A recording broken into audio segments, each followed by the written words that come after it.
We wanted to design one that would work with the contours, would embed into the surrounding nature with open corridors to truly appreciate the biodiversity around them, but also one that would leverage on our sustainable best practices that we adhere to as a group. In order to make concrete sustainable and eco-friendly, we decided to actually use the trees that were felled for this project and 100% recycle them. So what we did is we took the tree barks from the trees and made it into the formwork for the concrete. This served two purposes. One was to actually create the memory of the actual Mandai forest on the wall, and second of all was to absolutely have no waste in the trees. We would recycle all the wood. We actually recycled it into man-made timber, which was then used in the construction. So what this did was to have a total commitment to recycling.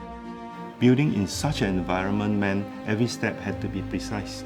We rely on digital modeling and mock-ups to plan every step before starting work. We use technologies like automated boundary in BIM and robotic total station to carefully carry out works in existing landscape. From difficult structural system to architecture features like the wellness pods, we first assemble them in a factory environment. Once in order, we dismantle them and reassemble them on-site in order to minimize the environmental impact. The most important goal is to be consistent with our purpose of building a world where nature and wildlife can thrive together. We truly want to immerse our guests here in nature, let them appreciate the incredible biodiversity they have around them in the Central Catchment Nature Reserve. And I think we've achieved that with our biophilic design.